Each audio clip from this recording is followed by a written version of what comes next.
Alô. Bom, boa tarde. Nós vamos dar seguimento, então, ao nosso seminário. E hoje à tarde nós temos o prazer da presença do professor Renato Lessa e do professor Vanderlei Guilherme dos Santos, que vão falar sobre a questão do presidencialismo do plebiscito. Eu vou passar a palavra de imediato ao professor Renato Lessa, que será o primeiro palestrante. Boa tarde. Em primeiro lugar, eu gostaria de agradecer o convite feito pelos organizadores desse seminário, e em especial o professor José Tavares, pessoalmente se empenhou para que, pela minha participação, pela nossa participação aqui, nós que viemos do Rio de Janeiro, espero que o nosso debate contribua para esclarecer questões importantes envolvidas no problema do plebiscito. Eu gostaria de tomar como ponto de partida duas observações de ordem geral, preliminares, que foram destacadas na palestra do professor Olavo Brasil, hoje pela manhã. Uma delas diz respeito ao limitado poder de predição e de análise da ciência política contemporânea. Né? Quer dizer, evidentemente que nós sabemos muito a respeito de várias configurações políticas, em termos históricos e em termos contemporâneos, mas essa nossa capacidade de arrolar casos, situações e comparar esses casos, ela não elimina do nosso cenário o que a gente poderia chamar de um certo princípio, de uma certa douta ignorância. Né? Quer dizer, temos um estoque de informação muito grande sobre configurações políticas específicas, mas ao mesmo tempo isso não confere poder de predição no sentido de antecipar cenários a partir de certas escolhas institucionais.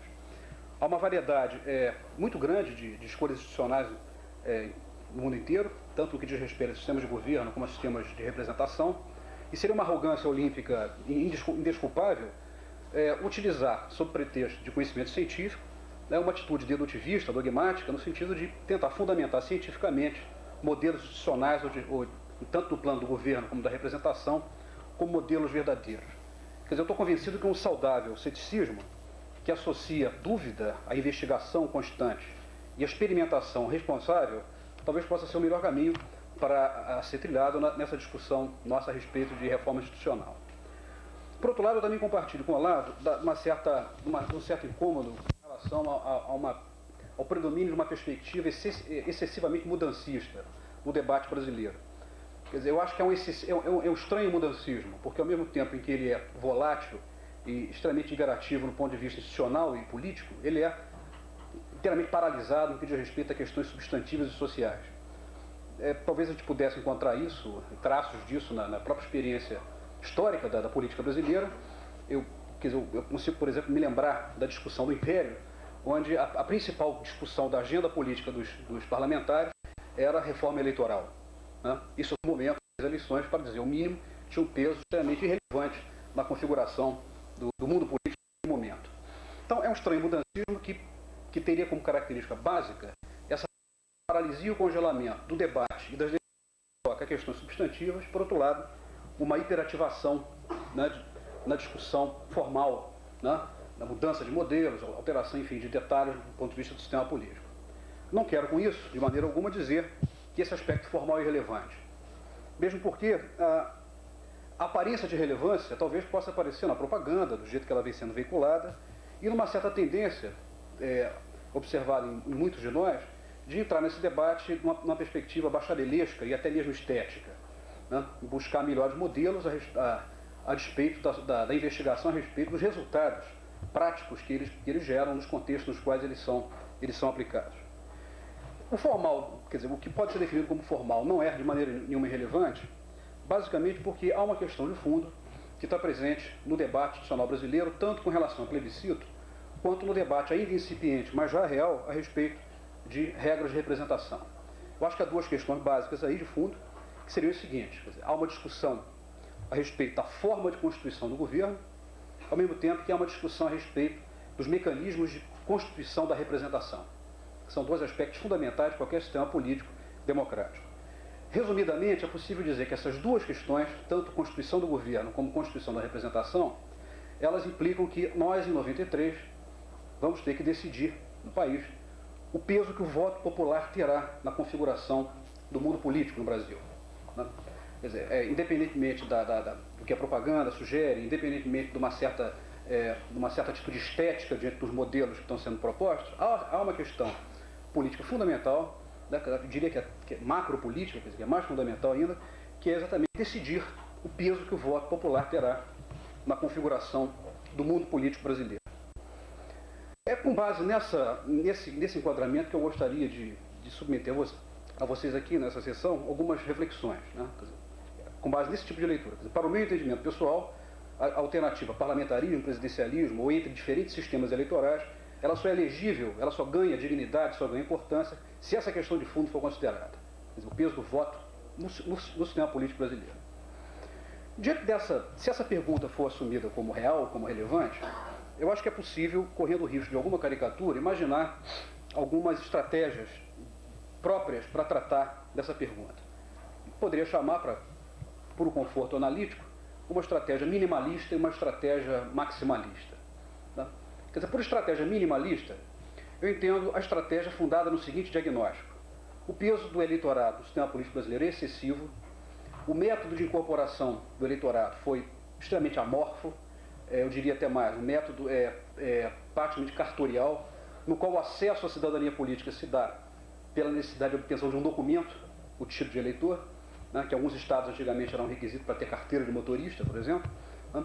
Isso pode ser contrastado com sistemas, com métodos de incorporação do eleitorado ocorridos em outros países, nos quais a incorporação do eleitorado foi precedida de mobilizações populares significativas e de luta, de muita briga para poder entrar no corpo do eleitorado.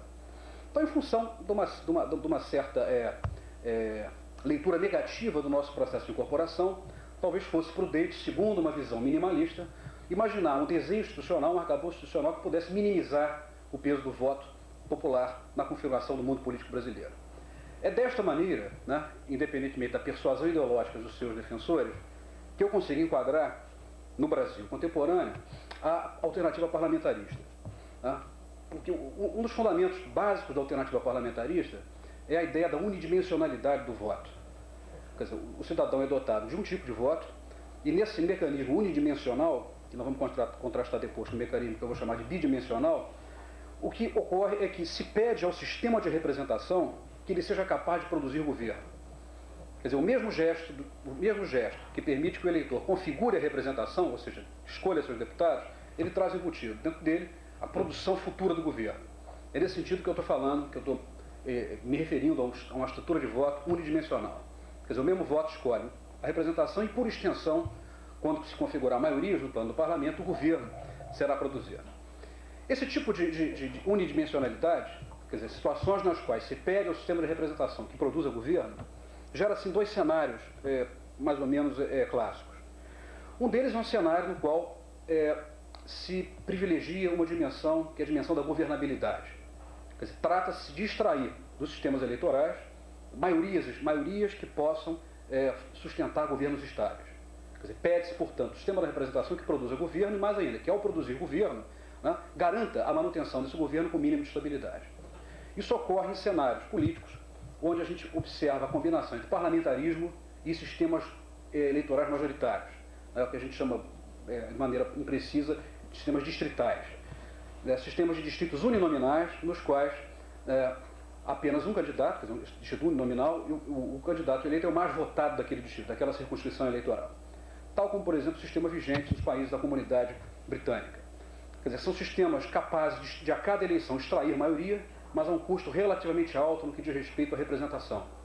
Os dados mais recentes das eleições britânicas de 92 mostram, por exemplo, que o Partido Liberal, com 17,5% dos votos, tem 3,9% da representação. Ao mesmo tempo mostra que 47,9% dos eleitores não tem sequer um representante na Câmara Baixa, Câmara dos Comuns, porque são eleitores que perderam eleições nos seus distritos de origem. Do mesmo modo, quer dizer, é um sistema que tem a capacidade de transformar minorias eleitorais em maiorias parlamentares. Nesse sentido, é um sistema garantidor de governabilidade. Ele produz maiorias estáveis para governar. O preço que se paga é essa conversão perversa de minoria eleitoral em maioria parlamentar e alienação de metade do eleitorado do mundo da representação. Isso tudo em um sistema cujo principal lema é a proximidade do eleitor com relação ao seu representante. Né? Pesquisas recentes feitas na Inglaterra, por Gerard Perry, por exemplo, da década passada, mostra que nos últimos 5 anos, apenas 9% dos eleitores teve algum contato regular com seu representante.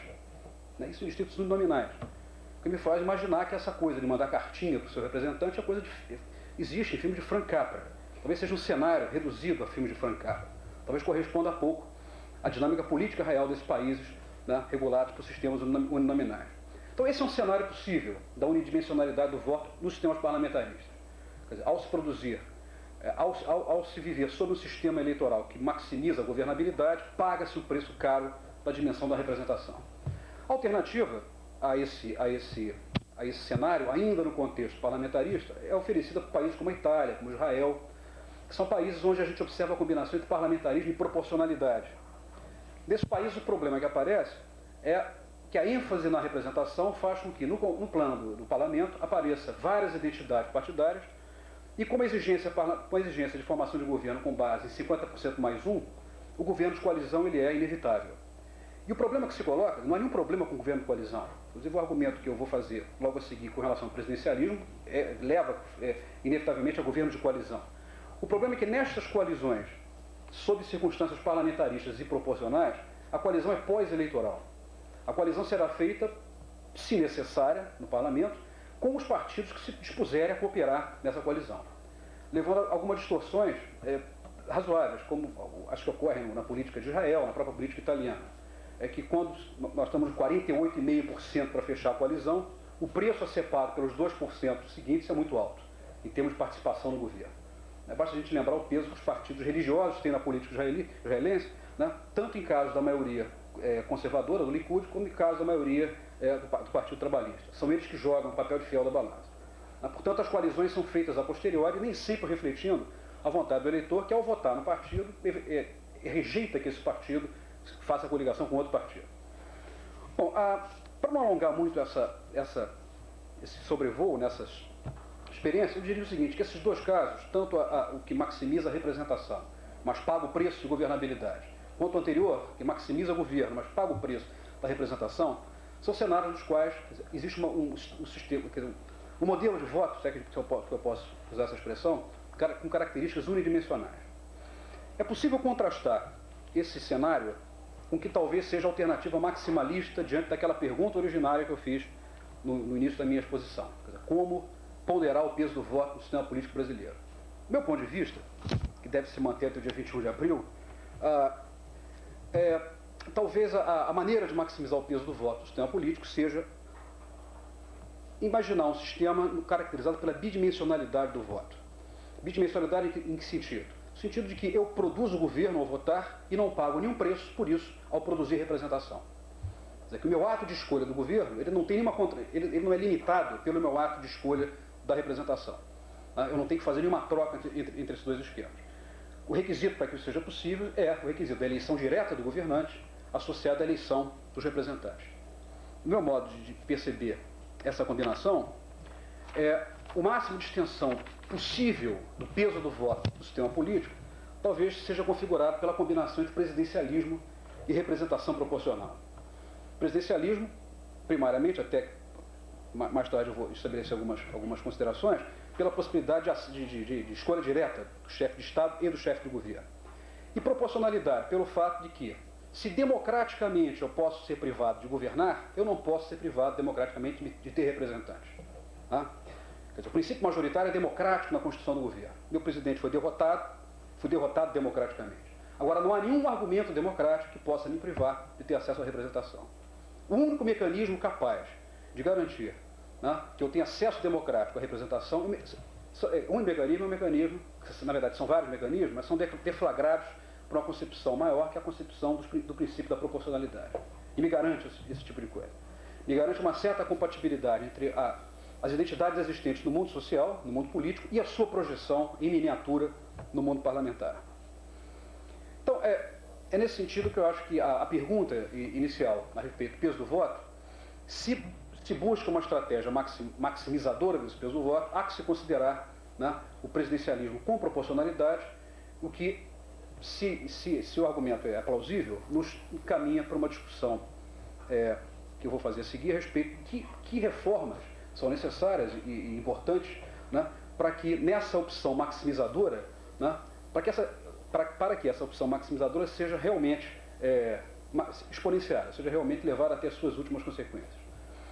Quer dizer, antes de entrar nessa perspectiva mais reformista, quer dizer, cabe mencionar as possibilidades abertas, né, por uma espécie de panaceia que aparece no debate político brasileiro pré-reforma constitucional, que é a ideia da implantação no Brasil do sistema eleitoral misto, né, definido como misto, tomando a Alemanha como modelo, né, civilizatório para um tipo de sistema político que teria características mais racionais do que o nosso sistema. Isso não faz parte, quer dizer, não é parte integrante da minha exposição, mas como isso foi mencionado hoje de manhã, enfim, como essa proposta é veiculada frequentemente, eu acho que no que diz respeito ao sistema distrital misto alemão, tal como praticado na Alemanha, tal como vem sendo proposto para o caso brasileiro, eu acho que ele combina o pior da representação majoritária com o pior da representação proporcional. Estabeleço só para a gente poder discutir eventualmente mais tarde e pensar um pouco sobre isso. O pior da representação majoritária na medida em que utiliza, na sua parte majoritária, né, o mecanismo inglês, quer dizer, o mecanismo usado na Commonwealth britânica. Quer dizer, o primeiro, quer dizer, o mais votado, leva o distrito. Tá? E a proporcionalidade que o sistema se orgulha de obter, ela é evidente, ela é total, porque há um cálculo de cadeiras, né, feitas a partir de listas proporcionais, cuja finalidade é exatamente garantir proporcionalidade no agregado do sistema. E o método que isso é feito é um método de listas fechadas, diante do qual o cidadão eleitor não tem escolha a respeito do ordenamento do seu candidato na lista. Quer dizer, ele recebe a lista fechada do partido e a sua alternativa é uma alternativa entre partidos, entre legendas, e não entre candidatos. Em várias discussões com adeptos desse sistema, quer dizer, nós todos aqui, quer dizer, tivemos em contato com vários rótulos que esse sistema vem recebendo. Desde o rótulo distrital misto ao rótulo proporcional personalizado. E no meio dessa floresta de nomes e tal, me ocorreu que talvez o melhor nome seja o sistema de duas listas fechadas. Duas listas partidárias fechadas. Quer dizer, na medida em que no voto do distrito cada partido oferece um candidato, isso é um sistema de lista fechada. Né? Cada partido oferece um, portanto, o eleitor ou vota nesse partido ou no outro. E no outro lado do sistema, que é o sistema proporcional, é de lista mesmo. Né? Então, na verdade, talvez seja mais importante, em nome de uma certa adequação entre nomes e coisas, se é que isso é possível, né, começar a nomear esse sistema do sistema, né, de duas listas, dentro do qual o eleitor, né, tem como alternativa a mudança de lealdade partidária, caso, né, não resolva comprar o que é imposto pelas oligarquias partidárias. Quer dizer, a literatura de ciência política é extremamente sensível, né, ao fenômeno de oligarquização da vida partidária. Se nós, por um lado, perdemos a inocência e não mais imaginamos um partido político desprovido de características oligarquizantes, por outro lado, isso não nos exime, né, de uma certa responsabilidade de imaginar formatos políticos mais desoligarquizados possíveis. E me parece que a associação entre voto majoritário de um lado e lista fechada do outro é uma opção maximizadora da oligarquização, a despeito dos efeitos proporcionais que ela gera no agregado, que são inegáveis, né, indiscutíveis. Mas, no que diz respeito ao que eu chamei de alternativa maximizadora, que, do meu ponto de vista, combina presidencialismo com proporcionalidade, isso não equivale a uma defesa da inércia, né, uma defesa inercial da manutenção do presidencialismo tal como ele vem ocorrendo. Mais ainda, quer dizer, eu acho que na medida que o plebiscito se avizinha e com uma certa clareza a respeito do resultado provável do plebiscito, eu acho que é fundamental uma atenção para o período pós-plebiscito, no sentido de incorporar um ânimo reformista, independentemente do resultado que o plebiscito apresentar, embora esse resultado esteja ficando bastante claro para todo mundo. Então, é nesse sentido que eu gostaria de fechar aqui a minha exposição. Né? O que diz respeito à perspectiva de reforma, tanto do governo como da representação, algumas premissas eu acho que são importantes. E algumas delas foram estabelecidas pelo Olavo hoje de manhã. Por exemplo, as premissas estabelecidas constitucionalmente nos artigos 14 e em parte do artigo 45. A elas eu acrescentaria uma outra premissa, que é maior, mais ampla, que é talvez mais ampla do que a própria Constituição, que é a própria escolha por maximizar o peso do voto popular. Quer dizer, tendo achado que a combinação entre presidencialismo e proporcionalidade maximiza o peso do voto popular, a questão é a seguinte: tudo bem, feita essa escolha, como maximizar ainda mais o peso do voto popular?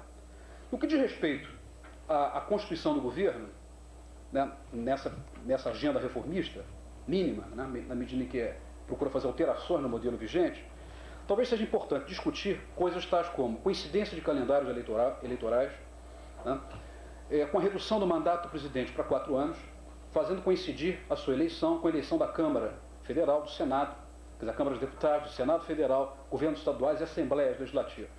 Né. Essa coincidência não precisa ser total, talvez uma coincidência de 2/3 dos legislativos com o presidente deixando a eleição de 1/3 para o meio do mandato, talvez seja importante, para que haja uma eleição no meio do mandato como mecanismo de teste, né, da direção que o presidente impõe ao seu governo. Os efeitos benéficos desse tipo de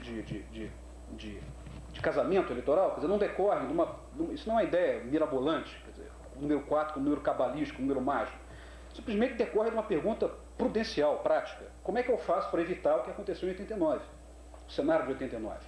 Né, um cenário de eleição solteira no qual, para resumir, quer dizer, para não entrar em muito detalhe, eventualmente detalhes desagradáveis, né, um cenário no qual o sistema partidário de representativo não teve muito papel.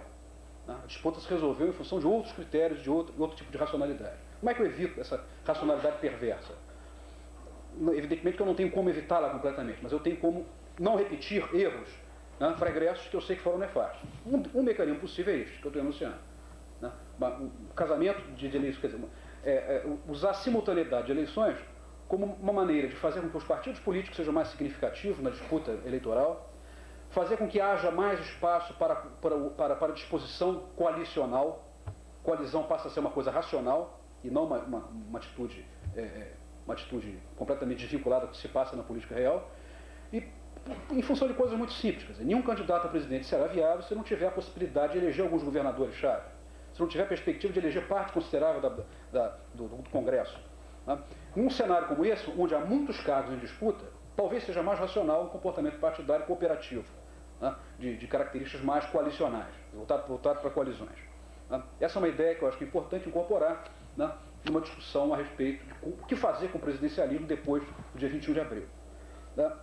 Outras propostas já são moeda corrente, como, por exemplo, a restrição do uso de medidas provisórias, né, já há, inclusive, a iniciativa nesse sentido, tomadas pela própria Ordem dos Advogados, pelo deputado Nelson Jobim, né, no sentido de fazer com que o uso do presidente de medidas provisórias seja extremamente limitado e controlado pela dinâmica congressual. Mas, se por um lado é importante, né, rever algumas características próprias do presidencialismo, eu acho que também é igualmente, talvez até mais importante, discutir algumas distorções e alguns itens para a reforma do lado da representação, que é o que eu vou mencionar para concluir aqui essa minha exposição. Né? Uma proposta extremamente atraente foi apresentada hoje de manhã pelo Olavo, né, com relação a isso, né, e que mencionava a possibilidade de redistritalização. Quer dizer, o fundamento da proposta, mas sem querer, não é o caso de repeti-la, né, foi formulada com a maior clareza possível, há um fundamento básico que são 2 fundamentos básicos. O primeiro seria desfazer o que aparece para todos nós como uma certa injustiça na distribuição da representação. A disparidade dos estados, em termos populacionais, em termos de tamanho das suas bancadas congressuais, por um lado. E, por outro lado, desestadualizar a representação na Câmara de Deputados, fazendo com que a Câmara passe a ser uma Câmara de Deputados, uma Câmara de Representantes, fazendo com que ela seja tal como ela deve ser, né, constitucionalmente, e evitando essa ficção, né, brasileira, que trata-se de uma Câmara federal, composta por bancadas estaduais. Então, a redistritalização, com distritos de 6 deputados, em torno de 6 deputados, na medida em que ela desvincula a circunscrição eleitoral da circunscrição administrativa, ela desestadualiza a Câmara Federal e faz com que, e ao mesmo tempo, a utilização de um coeficiente eleitoral mais ou menos universal do país inteiro, elimina distorções no campo da representação. A esse tipo de sugestão, talvez seja importante acrescentar outra sugestão marginal que incide sobre uma outra distorção, né, que não foi considerada, né, nessa avaliação que o Olavo apresentou. Quer dizer, além da distorção federativa, né, e da distorção que deriva da confusão, né, entre Câmara de Deputados e Câmara Federal, há uma distorção básica, que é determinada pelo próprio mecanismo do voto no Brasil, que é um tipo de voto, teoricamente chamado de não transferível, mas que na sua operação ele determina enormes transferências de voto de um candidato para outro. Né? Para explicar isso de uma maneira bastante econômica, basta mencionar alguns dados.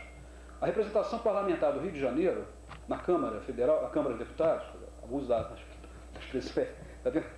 A da Câmara de Representantes é de 46 deputados. Desses 46 deputados, só 4, apenas 4, foram eleitos por votos próprios, ou seja, 4 deputados apenas conseguiram o quociente eleitoral. 44 foram eleitos com sobras. Né? São Paulo. Hã? São Paulo. Isso, enfim, isso vale para todos os estados, praticamente, mas eu estou com os dados do Rio mais frescos, estou com o grande memória, então estou começando, talvez por certo bairrismo carioca também, mas, enfim, dá para estender o argumento para outros estados. Né? Significa que 44 deputados em 46, um número extremamente dilatado, são deputados eleitos com sobras eleitorais, que significa dizer, são eleitos por decisões dos eleitores, né, caracterizado pela seguinte situação, quer dizer, a decisão do eleitor não encontra correspondência na destinação final do voto. Né? Quer dizer, os dados para o Brasil inteiro são dados alarmantes. No caso do Rio de Janeiro, cerca de 50% do voto que constitui a representação é um voto que eu chamo de migratório. Né? Migratório. São pessoas que não têm representante. São pessoas que não reconhecem na representação as suas escolhas eleitorais. No entanto, esses votos são computados para efeito de confecção das listas partidárias. Quer dizer, esse é um mecanismo de estelionato eleitoral, né, que deve ser corrigido, deve ser atacado, né, ainda que isso não implique na revisão do critério básico, fundamental da proporcionalidade. Nós podemos ver que esse mecanismo, esse estelionato eleitoral, ele é agravado primeiro porque os partidos, não, enfim, são heterogêneos do ponto de vista da sua oferta para o eleitorado. Quer dizer, eu não tenho nem sequer o conforto de dizer, o meu candidato foi derrotado, mas o voto foi para o meu partido. Isso não me dá muito conforto, saber que foi para o meu partido. Pode ir, evidentemente, para um candidato avesso a tudo que eu imagino. Isso é agravado por um outro mecanismo, já mencionado aqui, que é o mecanismo de coligação eleitoral para eleições proporcionais, que permite que a migração se dê entre partidos. Então há distorções, quer dizer, exemplos aqui, a gente ficaria a tarde inteira listando exemplos. No próprio Rio de Janeiro, o PMDB se coligou com o PFL nas últimas eleições. A diferença de votos entre os dois partidos é de cerca de 50 mil votos. Né? Não obstante, o PFL tem 5 deputados, o PMDB só tem 2 deputados federais. Na análise dos dados, a gente percebe o seguinte, quer dizer, o PMDB transferiu para o PFL mais de 200 mil votos, permitiu que o PFL pudesse oferir uma representação maior, né? Que não traduz, evidentemente não traduz a preferência eleitoral apresentada para esses partidos. Então, acho que essa é uma questão que deve ser acrescentada nessa discussão de reforma, né? E, ao trazer mais essa questão, eu não fico impressionado por uma coisa que circulou na discussão da manhã, né? Que cada vez que a gente se reúne para discutir, mais problemas aparecem. Eu acho isso inevitável. Né? Não vejo como discutir sem trazer mais problemas. Né? Então, talvez seja uma preocupação a ser acrescentada àquelas que o Olavo apresentou quando ele faz a proposta da redistritalização. Bom, concluindo então essa menção ao plano da representação, algumas alternativas poderiam ser imaginadas para evitar esse tipo de estelionato eleitoral. Tá? Eu não vou entrar em detalhe com relação a isso, para eventualmente ficar para o nosso debate, mas eu só gostaria de mencionar formas de voto, estruturas de voto, em que o problema da transferência, né, é mais ordenada. Quer dizer, há alternativas em que a transferência acaba, são alternativas drásticas, voto em lista fechada. Né, aí a transferência é institucionalizada. Quer dizer, ninguém é fraudado, porque cada eleitor tem que escolher uma lista fechada, ordenada pelo partido. Há formas mais suaves nas quais os eleitores, podendo votar em um candidato só, isso fica a critério do eleitor, podem, ao mesmo tempo, na cédula, ordenar suas preferências do seu partido. Tá? Eu não estou nem mencionando modelos que para a gente são muito exóticos, como o modelo irlandês, tal, onde o eleitor vota com várias preferências, mas modelos mais temperados, como o belga, no qual os partidos oferecem a lista, o eleitor tem a opção de pegar a lista e botar na cédula, ele concorda com o partido, ou simplesmente alterar a ordem da lista. Né? De modo que, ao votar, ao manifestar suas preferências eleitorais, o eleitor também está decidindo sobre para quem o seu voto vai ser transferido em caso de necessidade. Portanto, há maneiras de tratar dessa questão que não apenas restritas à solução brasileira para a forma do voto. A minha opinião pessoal com relação à possibilidade de aperfeiçoar o mecanismo de representação proporcional partem de uma premissa talvez mais realista do que o Olavo apresentou aqui de manhã. Quer dizer, eu não acredito na possibilidade que os nossos parlamentares venham a ser convencidos, persuadidos, que é mais racional separar circunscrição eleitoral de circunscrição administrativa. Eu não acredito. Né? Embora essa seja a minha escolha, a minha preferência em termos de reordenamento. Dificilmente vai se abrir mão da ideia de bancadas estaduais, dificilmente vai ser. Eu acho que para os paulistas, por exemplo, apareceria como uma proposta de fragmentação de poder parlamentar, tendo a memória prévia, uma bancada estadual, você apresentando a proposta de várias circunscrições eleitorais de 6 deputados, isso pode aparecer para alguns estados como fragmentação de uma memória anterior, que é uma memória que bancadas são estaduais. Então, salvo erro, e nesse caso torço para que eu esteja errado, eu acho que teria pouca possibilidade de sucesso, né, na medida que isso tem que passar pelos parlamentares. Talvez fosse possível imaginar uma segunda alternativa, uma second best, né, uma segunda alternativa a isto aí, que talvez não tenha tantas virtudes quanto esta.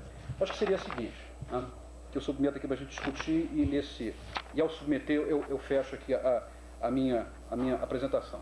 Né.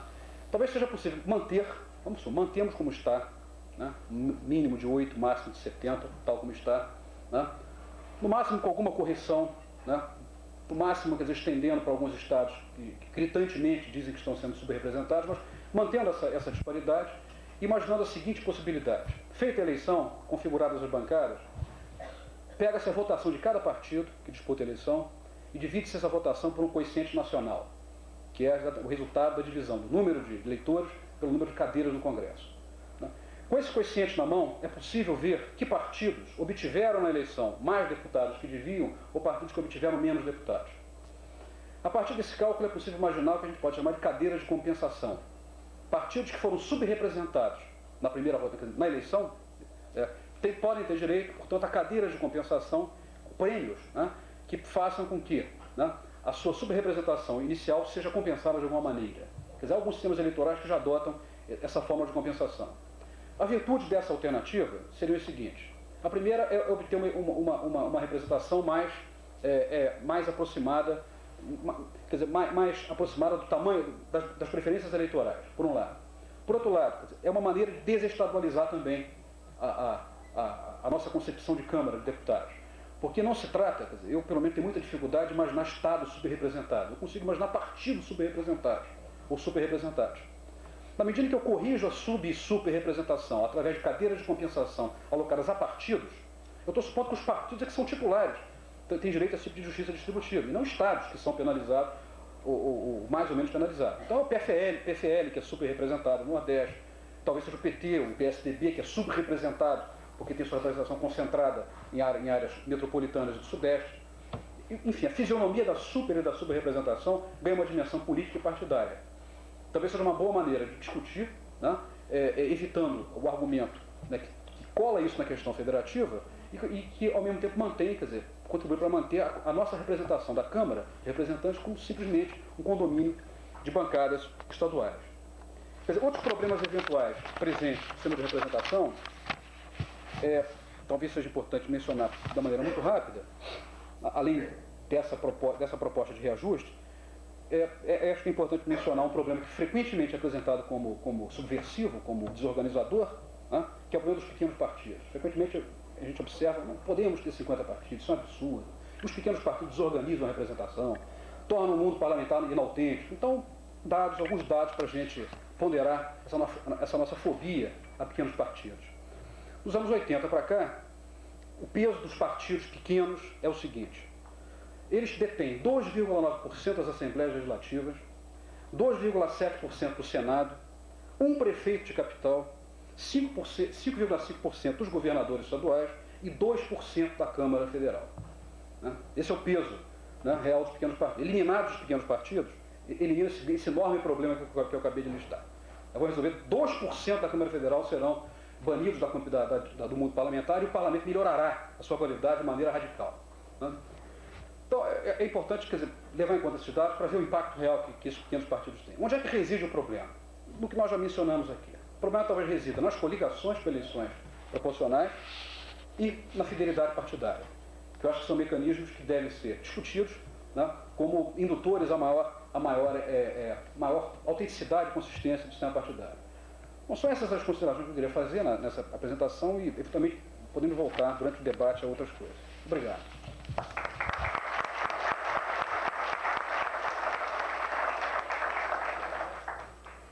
Eu queria agradecer a palestra do professor Renato Lenz e passar de imediato a palavra ao professor Vanderlei Guilherme Santos. Seguindo a praxe e com a maior sinceridade possível, eu quero agradecer, desde logo, o convite por parte das entidades organizadoras deste evento para aqui voltar mais uma vez a este anfiteatro para mais uma discussão em todos os nossos problemas. A minha preferência no plebiscito a que fomos convocados será pelo presidencialismo. Sim, isso já está. Se não estivesse claro, fica claro. Então deixa ficar isto logo, todo mundo advertido a respeito disso. O que eu desejo fazer, em primeiro lugar, é apontar certas questões, ou certas dimensões da problemática política brasileira contemporânea, que me parecem ou muito complexas e muito ameaçadoras, e de outro lado também dizer quais não são as razões para as quais eu opto pelo presidencialismo, antes de muito simplesmente dizer em nome de que princípio eu, neste plebiscito, opto pelo presidencialismo. O plebiscito é uma forma de opção para dirimir, uma forma de pergunta para dirimir uma questão, uma dúvida, né? Um dilema colocado na agenda pública. Por conta disto, nós estamos sendo chamados a tornar vencedores um dos lados de duas possibilidades: monarquia ou república, forma de governo; parlamentarismo ou presidencialismo, sistema de governo. Exceto países que foram derrotados militarmente em guerra, que sofreram revoluções a sério, intestinas, e que se defrontaram com a problemática de reconstruir desde os pilares fundamentais até o topo as suas instituições, ou finalmente países que de fato tiveram as suas instituições completamente desagregadas. Em relação ao primeiro caso, de países derrotados militarmente, temos a Alemanha, Japão, Itália. Em relação ao segundo caso, temos Cuba, temos agora os países do leste europeu, tivemos a Argélia. Em relação ao terceiro caso, que nos lembra a Quarta República Francesa, onde realmente a ingovernabilidade não era apenas um fantasma que os políticos acenavam diariamente na tribuna, mas era uma realidade. O número de governos, o número de gabinetes, o tempo de duração de cada gabinete era mais ou menos equivalente ao tempo, menor ainda, que o tempo, não, mais ou menos equivalente ao tempo de duração médio dos gabinetes do nosso segundo império, cerca de 2 meses e meio. Está quantificado isso.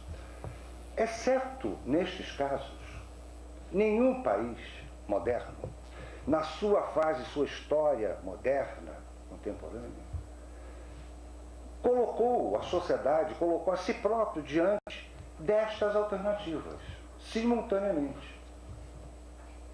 Nenhum, não conheço nenhum, que pela evolução das suas instituições, dos seus problemas, tenha considerado indispensável um obstáculo à continuidade do progresso dessa sociedade, progresso aqui entendido como uma coisa muito simples: a capacidade de cooperar produtivamente na produção material, apesar dos conflitos que dividem qualquer sociedade. Ou seja, os conflitos que são inerentes às sociedades modernas, elas têm que ser de algum modo eles têm que ser de algum modo institucionalizados e domesticados até aquele ponto que, não obstante o conflito, permite a cooperação produtiva, senão a sociedade não se reproduz, materialmente falando.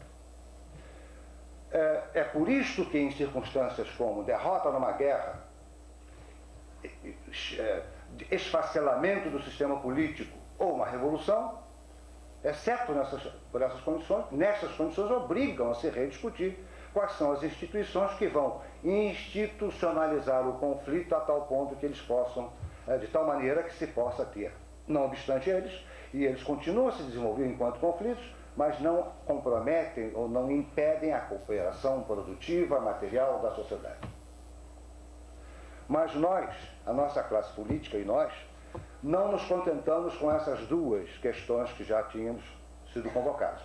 Resolvemos colocar em circulação a verdadeira agenda pública, política hoje no Brasil, todos nós sabemos disso. Não é só monarquia versus república, parlamentarismo versus presidencialismo. O professor Renato Lessa mencionou o sistema eleitoral, não foi por acaso. É porque existem diversos projetos em andamento, projetos de emenda constitucional em andamento. Emenda constitucional é importante, eu vou explicar por quê. Visando substituir o nosso sistema proporcional, não visando melhorar, depois da experiência de 40 ou 50 anos, escolmá-lo dos defeitos já são óbvios, depois de experimentado. Não, substituir, por simples, por um sistema majoritário, de diversas facetas. Há outros projetos circulando no Congresso que têm a ver com a reforma da nossa estrutura partidária, do nosso sistema partidário. Há um outro problema que está sendo colocado, o plebiscito coloca, tendo sido colocado pela revisão, pelas disposições transitórias da Constituição, que é a revisão da própria Constituição. À medida em que o resultado do plebiscito parece ser a parte da elite política ora tende para querer adiar a revisão, ora tende para antecipar, ora tende para manter onde está, dependendo das pesquisas do Gallup. E mais, ora tende por achar que é apenas uma revisão para ajustar os artigos da Constituição que sejam contraditórios com o resultado do plebiscito. Em outras oportunidades, várias confederações de indústria acham que não, que o chamamento é para uma reforma total na Constituição. Naquilo que bem quiserem os constituintes. Não, perdão, os deputados. O que ocorre é que, então, nós estamos com a seguinte agenda.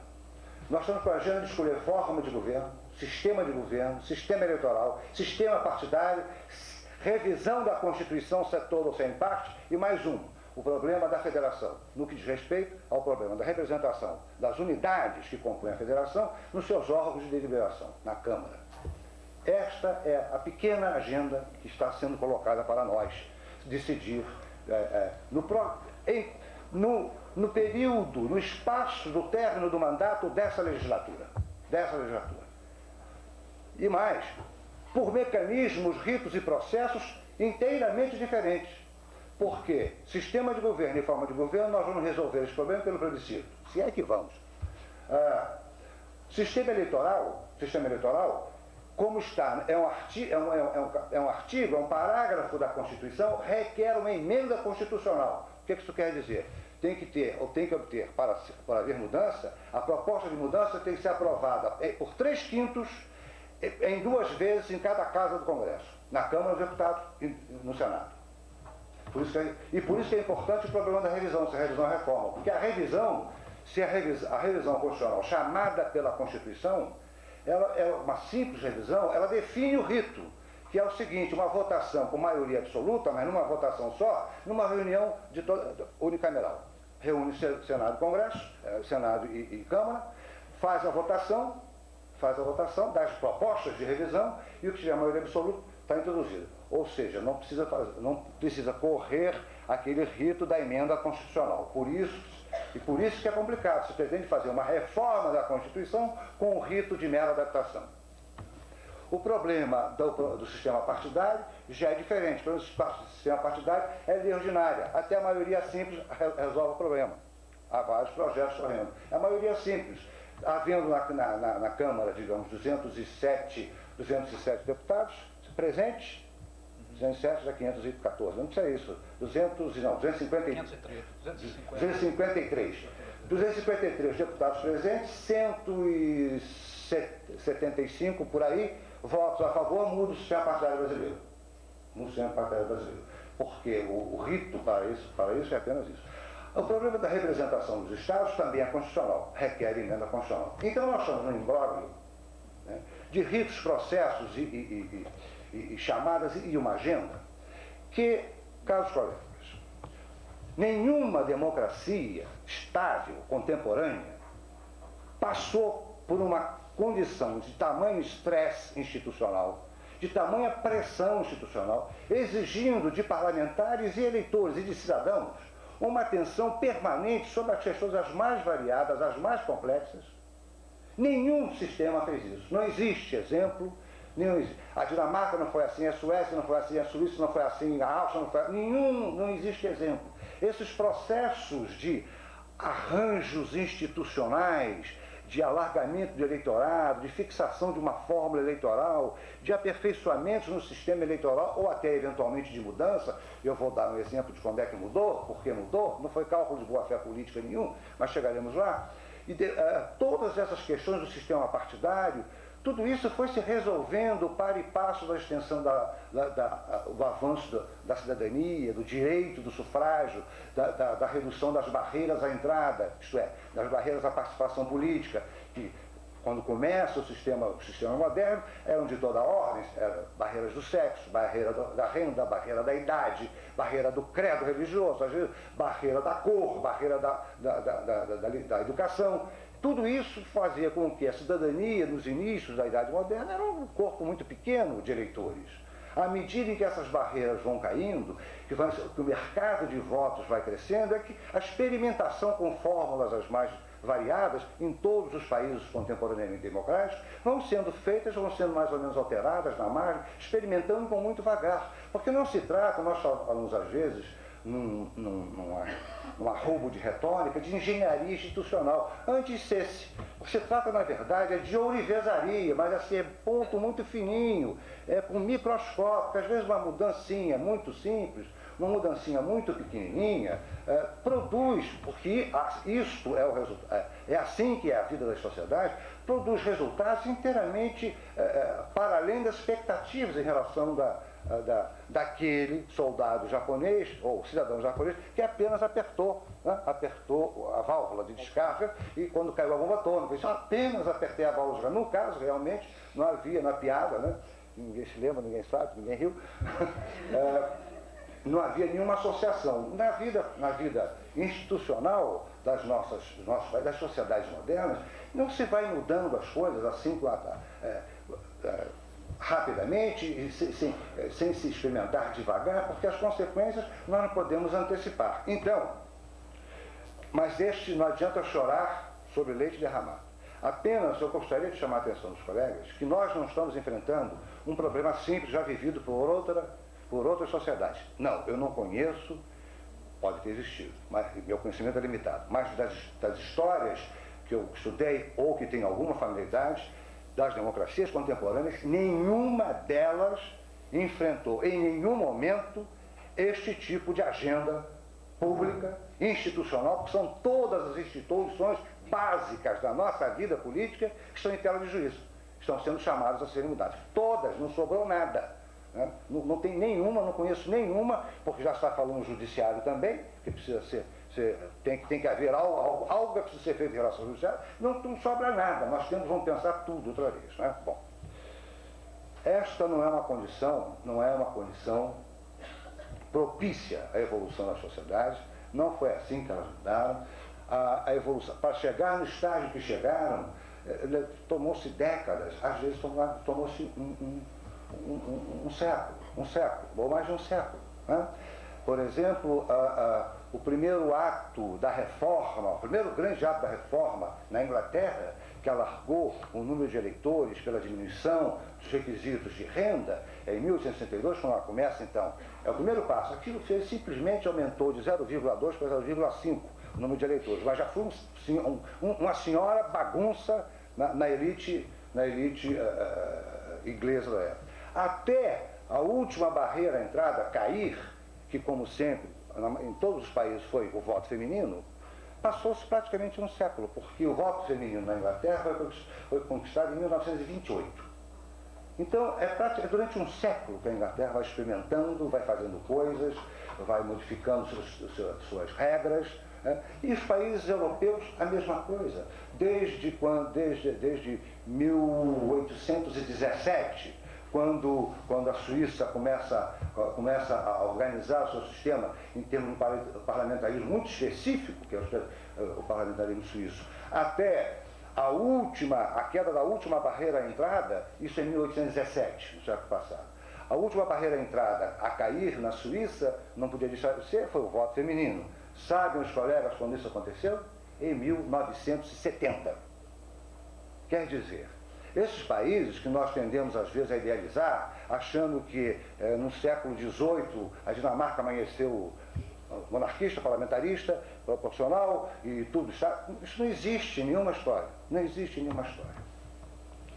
Bem, eu creio que esse tipo de informação é pertinente para que tenhamos consciência de que as escolhas que vamos fazer e que nos estão impondo eventualmente quando podem, não vai necessariamente ajudar nem a governabilidade do país. É claro que não vou nem mencionar o fato de que não vai resolver nenhum dos problemas substantivos. Eu acho que não há o que discutir. Eu quero me referir a questões institucionais mesmo. As nossas questões institucionais não serão definitivamente, de uma vez por todas, resolvidas no dia seguinte que nós resolvemos essa lista de problemas que eu coloquei aqui. Porque estas soluções, seja elas quais forem, criarão outros problemas. Simplesmente por isso. Elas criarão outros problemas. A vida das sociedades evolui através da solução a problemas que geram problemas. Há soluções a problemas que geram problemas. É só olhar para as histórias das sociedades. Bem, por estar um pouco cauteloso em relação a essa agenda enorme, que me pedem que eu tenha uma opinião definitiva em relação a qualquer uma delas, é que eu acho interessante e importante esclarecer junto aos colegas por que, afinal de contas, a minha opção pelo presidencialismo.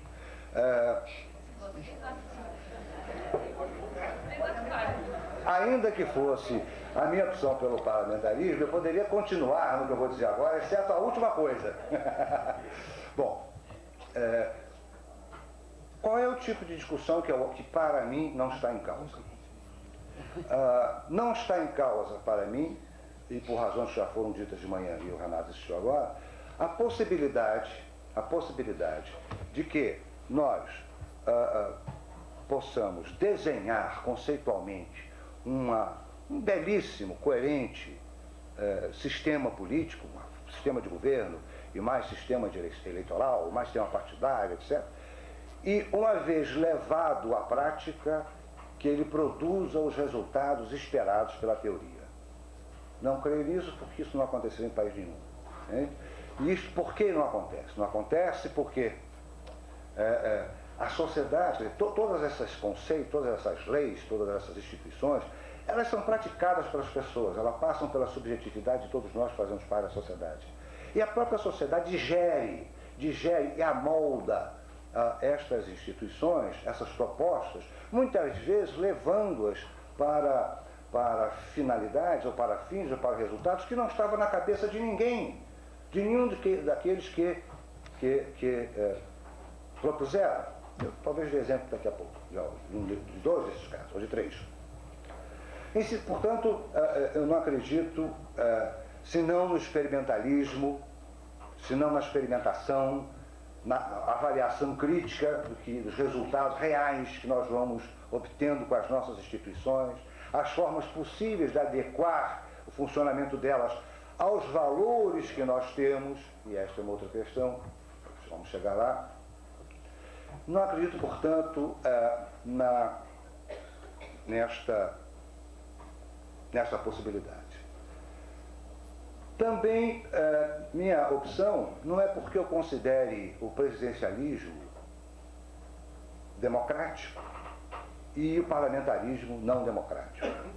Como acredito que grande parte dos parlamentaristas não acha que o parlamentarismo é democrático e o presidencialismo não seja democrático, tampouco é possível se dizer que o parlamentarismo é 10 graus, 12 graus, ou centímetros, não sei em qual é a escala, mais democrático que o presidencialismo, ou vice-versa.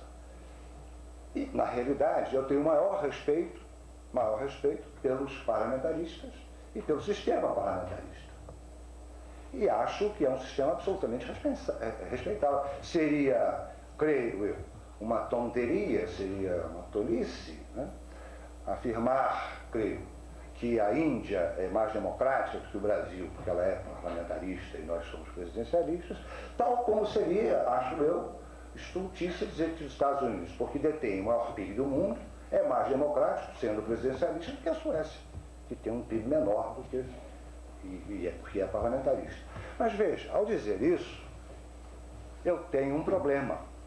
Então, por que é que eu faço opção pelo presidencialismo? Em que é que eles se distinguem? Qual é a diferença que a mim me toca como suficiente para optar, diante dessa alternativa, pelo presidencialismo?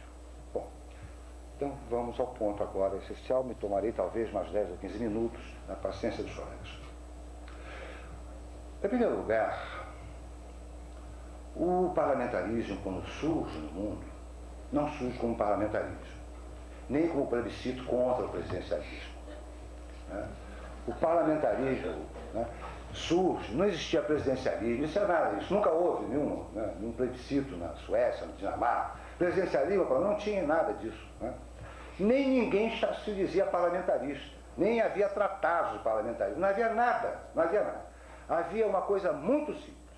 Havia, de um lado, a Câmara de Representantes da sociedade. De outro lado, monarcas absolutos, que tinham nomeado seus ministros, tirado seus ministros, mandava matar seus ministros, eram envenenados, e aquelas coisas, aquela política interessante da monarquia, né? Aquela coisa. Matam, aquelas coisas. E qual era o papel da Câmara? O papel da Câmara era de vocalizar, de verbalizar as necessidades da sociedade, os reclamos, as injustiças, as ofensas, que competia ao monarca, né, soberanamente aceitar ou não, fazer ou não fazer. As lutas que começam a acontecer com mais intensidade no início do século XIX, por conta de quê? Por conta de uma revolução industrial já em curso em alguns países, e alguns deles a sua primeira fase já acabada, um processo de urbanização já intensíssimo em vários dos países da Europa nórdica e, sobretudo, na Inglaterra. Quer dizer, uma outra sociedade havia surgido. Já existe greve, já existe invasão de fábrica com quebra de maquinário, já existe, enfim, uma sociedade que não aceitava, cada vez mais rebelde, cada vez mais inconformada com as instituições políticas que vocalizavam o conflito. Quais eram as instituições políticas que vocalizavam o conflito? Era um parlamento sem poder decisório, era uma monarquia absoluta que fazia o que dava na telha, e era a chefia de polícia, eram as forças de repressão. Essas são as instituições políticas que resolviam o problema de conflito. Ora, depois da Revolução Francesa, que revelou aonde esse processo poderia levar, caso não houvesse alguma concessão por parte da monarquia, né, uma a uma, as monarquias europeias foram cedendo à demanda dos parlamentares, dos representantes do povo, que não era por parlamentarismo, era por responsabilidade dos ministros perante o parlamento. Eles tinham que prestar contas ao parlamento.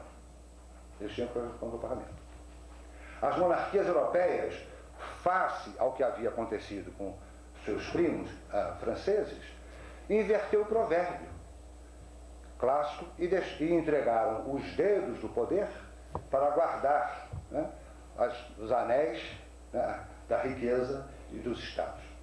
Foram-se os dedos para manter os anéis. E a partir este é o primeiro momento, a quebra da espinha dorsal da monarquia absolutista, que acontece com poucos anos de diferença em todos os países da Europa. Na Bélgica, em 1811, e na Dinamarca, em 1819, vai por aí afora, na Suécia. Aí começa a cronologia. Começa a cronologia do mundo contemporâneo. E, bom, porque veio logo, então, vejam bem, a responsabilidade dos ministros perante o parlamento, que hoje é, obviamente, uma pedra de toque do sistema parlamentarista, surge como um ato, na realidade, um ato de má-fé política, de cálculo político da monarquia, para não ter, com base no exemplo francês. Não tem nenhuma conversão da monarquia à persuasão democrática de que eles tinham que ser responsáveis. Não é o medo de perder tudo. Então ficaram com alguma coisa. Bom, iniciado esse processo, daí vem, uma vez que pode chamar o ministro, pedir contas e demiti-lo, por que não indicá-lo? Bom, mas para indicar, quem é que vai indicar? Esse grupamento, quem que indica? Indica o pessoal. Mas que pessoal é esse na Câmara? Não havia partido até então. O alargamento do mercado de votos e alargamento dos poderes do parlamento, da Câmara, obrigou, obviamente, a organização da competição por esses cargos. Mas antigamente ter esse cargo, não ter era a mesma coisa, não era poder. Agora, sim, agora você organiza. Os partidos surgem como? Surgem como uma forma de organizar a competição e o conflito em torno de poder, porque o parlamento agora tem poder. Então começam a surgir os partidos, começam a não surgir alguns partidos por conta da exclusão. Os partidos socialistas levam muito tempo para serem criados, e quando são criados são rápidos, às vezes postos na ilegalidade, porque eles pensam, né, querem mais coisas do que aquele sistema, aquele parlamento está querendo, estão dispostos a fazer. Então começam a se organizar as instituições que um dia alguém chamou de parlamentarismo. É um sistema. Bom, isso se organiza durante um período em que a única forma conhecida de representação para entrar no sistema eleitoral era o majoritário. Como é que a gente elege? Elege o seguinte: vamos dividir esse negócio aqui, esses partidos que estão começando a se apresentar, cada um seu candidato, aquele que tiver mais voto leva. Também ninguém teorizou sobre isso. Meados do século passado, o primeiro teórico sobre o sistema eleitoral foram dois. Foi um belga, o D'Hondt, e foi o irlandês Thomas Hare. Todos os dois favoráveis, não ao sistema majoritário, mas todos os dois favoráveis de escrever um sistema de representação proporcional. Na Inglaterra, ninguém deu bola para o Thomas Hare, mas só a Irlanda em 1928. Agora, o D'Hondt, que era belga, adotou o sistema do belga e o tem até hoje. Bem, as primeiras reflexões sobre a representação são nessa linha, mas não importa. O que importa é que isso começa a surgir como problema. A organizar... Aqui também é o José de Alencar, aqui no Brasil, evidentemente, que começa a se preocupar com isso também nessa época. Nosso gênio José de Alencar, mas isso fica a outro seminário. Bom, começam a se organizar os partidos políticos. E aí surge o segundo cálculo de má-fé, que tem como resultado outra coisa que não aquilo que eles pensavam. À medida que as cidades crescem, o mercado eleitoral vai crescendo, evidentemente a industrialização cresce, a participação, a cota dos trabalhadores dentro da massa eleitoral cresce. O que os renegados Kautsky da vida pensavam? Caramba, nós podemos, se o voto é majoritário, se a eleição é majoritária, significa que quem tiver mais voto em cada distrito leva toda a representação, por que nós vamos ficar aqui querendo fazer uma luta sangrenta, violenta, promover a revolução, que é difícil de conseguir quadros, né? Se nós podemos eventualmente chegar lá através da obtenção da maioria dentro do parlamento. É aí que surge, é um cálculo de má-fé política, na expectativa do que iria acontecer com o crescimento do voto operário no mercado de votos dentro de um sistema majoritário. Ou seja, os sociais-democratas criam os partidos sociais-democratas. Eu tenho a cronologia, sempre quando vai abaixando a idade, o estado civil, quando você realmente, essas barreiras à entrada vão desaparecendo, o mercado de votos vai crescendo, é que surgem os partidos sociais, surge a cisão do movimento revolucionário.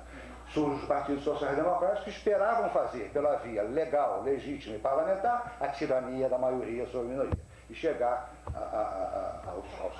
aos seus resultados, né, por uma via absolutamente impecável. Ninguém poderia dizer nada, está tudo dentro dos conformes, nem o rei poderia dizer nada. Né? Bem, segundo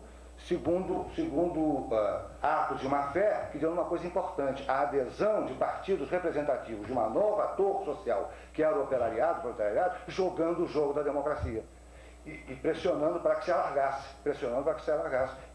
Era do interesse do partido dos sociais-democratas que se alargasse, porque eles esperavam ter maioria. Não é que os conservadores achavam a mesma coisa? Os conservadores achavam a mesma coisa. Caramba, esses caras pela via do voto majoritário, eles vão ter maioria no parlamento, e aí onde é que nós vamos? Né? Eles vão fazer conosco aquilo que a gente vem fazendo com eles há muito tempo.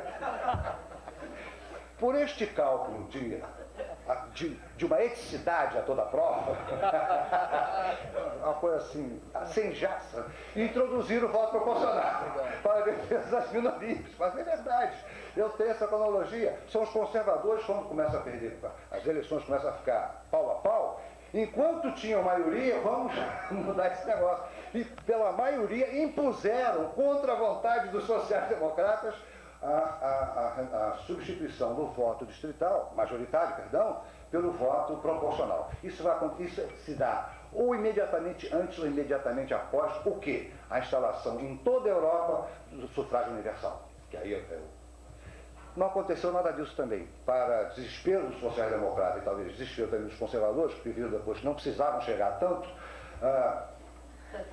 na Bélgica, por exemplo, até a Primeira Guerra Mundial, os sociais-democratas não eram uma eleição, continuaram perdendo, com votação proporcional, continuaram perdendo a eleição, atrás da eleição. Em outras, de 45 para cá, na Áustria, já existiram até 86, 18 eleições. Os conservadores ganharam 10, os socialistas ganharam 8. Quer dizer, não houve esse arraso, né, dos partidos, do voto nos sociais-democratas. Portanto, também foi o terceiro cálculo de má-fé. Eu trouxe isso como ilustração de que acontece na realidade, sempre escapa aquilo que o engenheiro político pensa. Porque a gente não sabe, né, quando várias coisas estão acontecendo na sociedade, como é que diversos conflitos se cruzando dentro de certas formas institucionais, o que ele vai produzir? O que ele vai produzir como efeito não esperado, como efeito emergente? Não se sabe. A gente tem uma certa expectativa, também não somos totalmente ignorantes, tem uma certa expectativa. Mas a vida social, ela gera novidades, ela gera inovações. Nós, como cidadãos, estamos inventando o tempo todo. Comunidades que depois são apropriadas por instituições, às vezes mais vetustas, comunidades de base, coisas que surgiram espontaneamente na sociedade, e por aí vai. Então, ser dogmático e fanático em relação a formas institucionais é alguma coisa que não me parece civilizado. Também mudá-las todas de uma hora para outra, como se tivéssemos a chave do segredo de tudo, também não me parece apropriado. Bem, quando surge o parlamentarismo agora como ideia, alguma coisa diferente de alguma coisa outra, que não era o presidencialismo, por que se dá ênfase, e essa é a bandeira basilar e permanente dos parlamentaristas, precisamos de governo da maioria? Por quê? De onde vem isso? Historicamente vem desta situação, que não era possível que o monarca, ou como foi chamado no princípio da Idade Moderna, Jean de Lavoisier, governe contra os desejos ou as preferências da maioria. A maioria que deve governar. E esta é uma premissa, esta é uma bandeira que nenhum democrata pode rejeitar. Definitivamente, os governos contemporâneos têm que ser governos que representem a maioria. Quando os conservadores, todavia, com medo do que aconteceria com eles, caso os sociais-democratas obtivessem a maioria, por que eles tiveram esse medo? Porque já tinha havido a experiência de que governo da maioria, que era a consigna de implantação, de diminuição ou destruição do poder monárquico, que parecia que só traria o bem, traz o bem, mas traz também implícito a possibilidade do mal, que é o quê? A tirania das minorias. E isso aconteceu com frequência. Então o governo não era apenas o governo das maiorias, mas era o governo que tiranizava, a maioria que tiranizava as minorias. Então quando surge, não importa que pela boca dos conservadores, a consigna de defesa das minorias, representação para as minorias, que se materializou num sistema eleitoral, não numa cláusula constitucional, mas num sistema eleitoral, e não importa de onde veio, esta consigna tem protegido e protegeu neste país, em vários outros países, minorias extremamente importantes e que tinham que ter condições de se representarem e terem representantes no parlamento, e terem condições de não serem esmagadas. Esta consigna também faz parte do ideário democrático. Não me importa a origem, foram dos conservadores e foi de má fé, mas, de fato, para mim, no início do século XX, ser democrata implicava em desejar um governo da maioria com garantias de representação e defesa das minorias. E permanece até hoje. Por isso que acho superior, em primeiro lugar, ao mundo da Commonwealth, do Reino Unido, os países monárquicos parlamentaristas da Europa, porque são proporcionais, porque eles realizam não apenas a consigna, o lema do governo da maioria, mas o segundo lema que historicamente surge, que é de representação e defesa das minorias. Mas a história não ficou aí, só aí. Agora eu quero introduzir, apenas estou realmente agora de farra acabando, introduzir uma questão. Há, entre várias outras, duas maneiras de se olhar para a política. Uma do ponto de vista de quem faz política, do político profissional, e por político profissional aqui, isto não é um epíteto para agravar, não. Toda a sociedade precisa de políticos profissionais. Uma é do ponto de vista do político profissional, outra é do ponto de vista do cidadão, o que não é, nem nunca vai ser, partícipe do poder, qualquer que seja, poder legislativo, simplesmente o cidadão que quer viver a sua vida.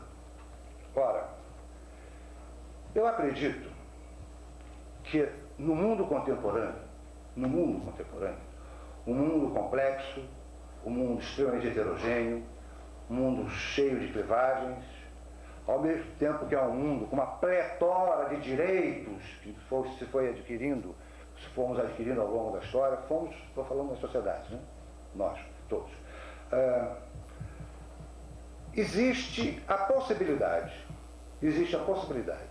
de que, não obstante o governo ser um governo da maioria, com respeito pela representação das minorias, possa ofender, através de um dos seus poderes, os direitos e liberdades de um indivíduo.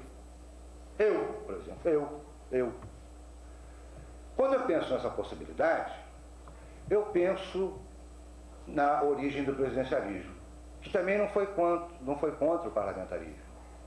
O presidencialismo foi contra a concentração de poder, a origem do presidencialismo.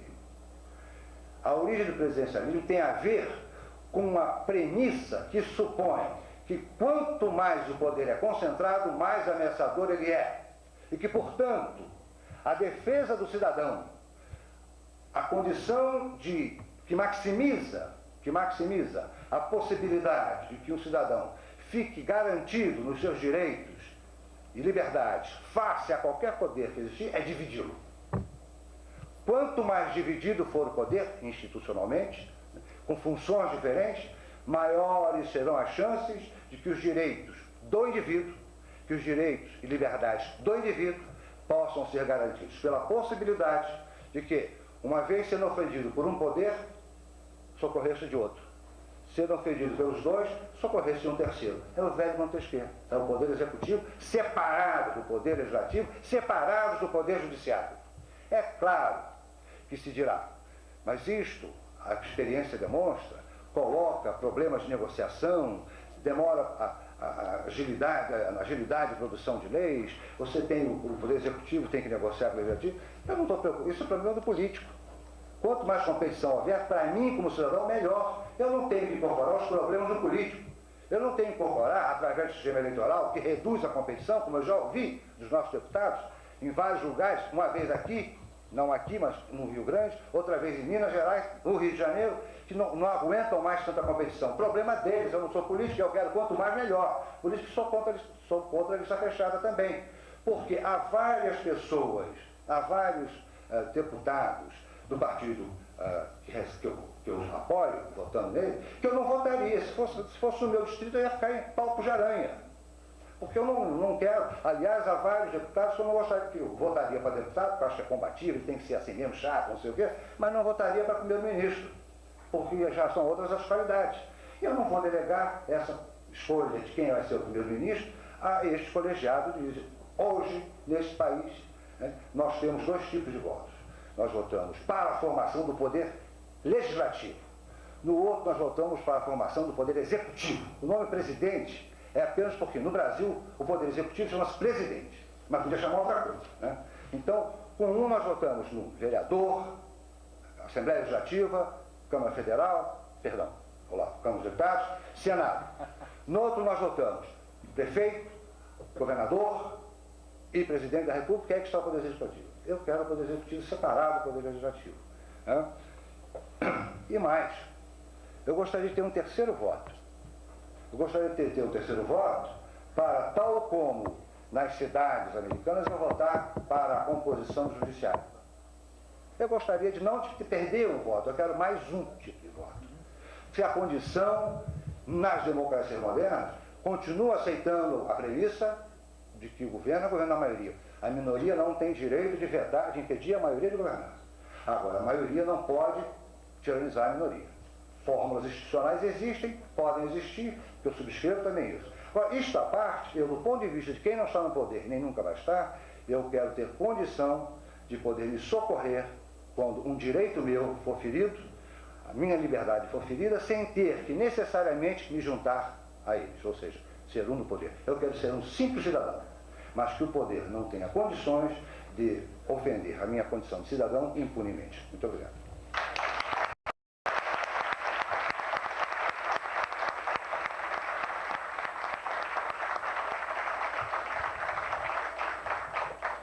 Eu quero agradecer ao professor Vanderlei Guilherme dos Santos e abrir para o debate com perguntas. A palavra está à disposição.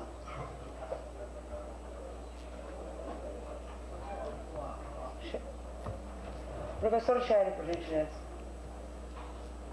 Relativamente, exatamente, ao final da sua então, o senhor conhece algum exemplo de cidadão que teve os seus direitos individuais violados por um dos poderes e recorreu ao outro, e aí teve restaurado os seus direitos individuais? Teve executivo? Não estou falando em judiciário.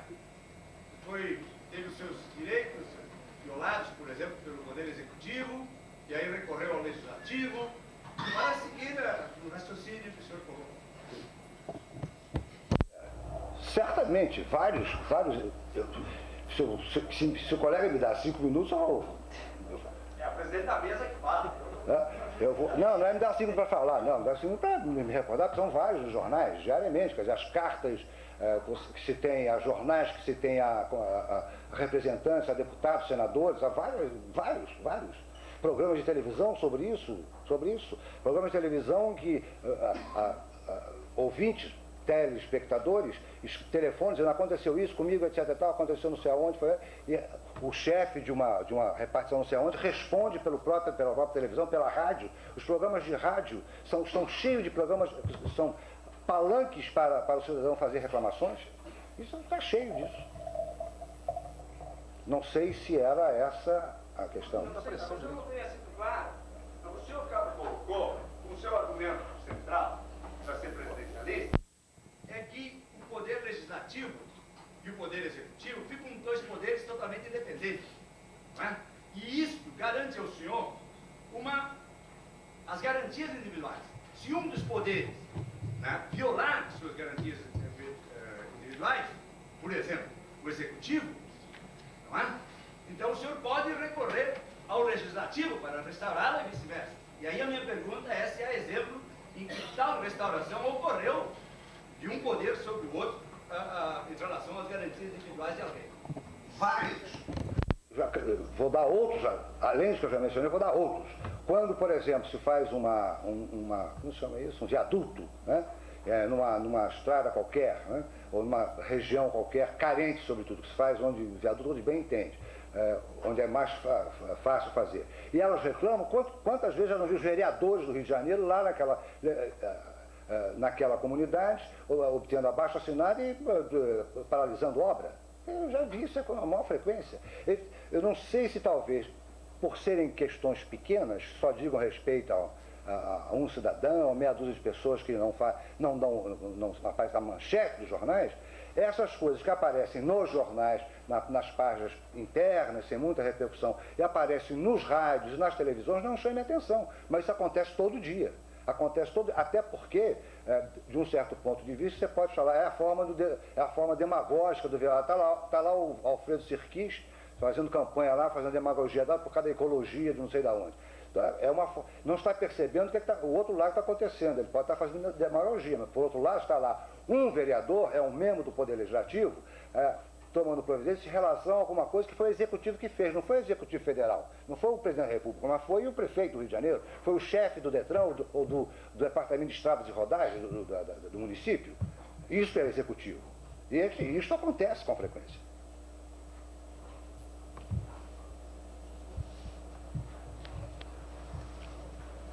Se faz, tanto no presidencialismo como no parlamentarismo, se definem numa negociação lá entre os parlamentares, os que têm representação para isso, que têm mandato, que áreas de legislação, digamos, é privativa do Poder Executivo, como já está na nossa Constituição, que áreas de legislação é privativa do Legislativo e que áreas qualquer um dos dois pode iniciar a legislação. Então, isso é definido conforme os constituintes. Não era assim na Constituição de 46, tinha algumas modificações, mas, enfim, cada constituinte define qual é a área privada, quem inicia as leis, qual é o rito para se aprovar uma lei, todas as constituições definem isso. Isso, portanto, dependerá dos constituintes. A nossa Constituição atualmente define o rito, o que é privativo do presidente, o que é privativo do Congresso, o que ambos podem fazer quando bem entenderem. Bom, isso é uma definição institucional e que, uma vez definido, é obedecida. Tem que ser obedecida. Quer dizer, o Congresso não pode declarar guerra, eu acho. Não é o Congresso que declara guerra atualmente. Né? Quem declara guerra é o Presidente da República. Né? Então, isso não pode mudar. Outra coisa é legislação em causa própria. Bom, quanto à legislação em causa própria, isso é uma coisa importante que a gente precisa também ter em mente. A qualidade dos nossos representantes, a qualidade dos nossos deputados, senadores, vereadores, deputados estaduais, depende zero da forma de governo. E depende zero do sistema eleitoral. Não há sistema jurídico, seja em relação à organização do poder, né, que é o governo, seja em relação à definição das formas de acesso ao poder, né, e de eleição do poder, que é o sistema eleitoral, não há nenhum que garanta que do outro lado saia um conjunto de pessoas absolutamente íntegras, que só têm um interesse público. Não há. De vez em quando aparece nas nossas propagandas, estão aí, os presidencialistas dizem, os parlamentaristas dizem, os monarquistas dizem, serão homens assim, serão... Essa é forma de propaganda natural. É a propaganda democrática, compete, mente um pouquinho, isso é da vida. Mas não é verdade. Não é verdade.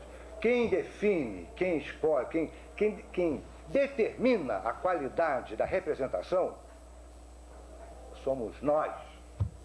Não adianta culpar a legislação. Quem determina a qualidade somos nós. Somos nós que nos deixamos enganar pelo discurso daquele, pela promessa daquele outro, pela sedução daquele outro, e vamos lá e botamos nosso votinho. Nós e vários outros. Depois o cidadão nos sai melhor que a encomenda. Porque os cidadãos que vão nos representar, eles só podem ir para lá, fraudes à parte, quer dizer, imaginando que não haja fraude nenhuma, só pode ir para lá de uma maneira, com o nosso voto. Então, quem é responsável, não adianta culpar as instituições, é um erro, somos nós. Nós botamos nosso votinho. A gente aprende, a gente bota uma coisa, a outra e não bota de novo. Só para tirar, qual sistema para nós todos seria melhor ou complicaria, está complicando aí na situação dessa facilidade parlamentarismo para o senhor agora, bota na parede. Não, eu... Qual facilitaria? Não. Qual sistema? Não, eu acho, como eu disse, eu vou repetir, quer dizer, eu acho que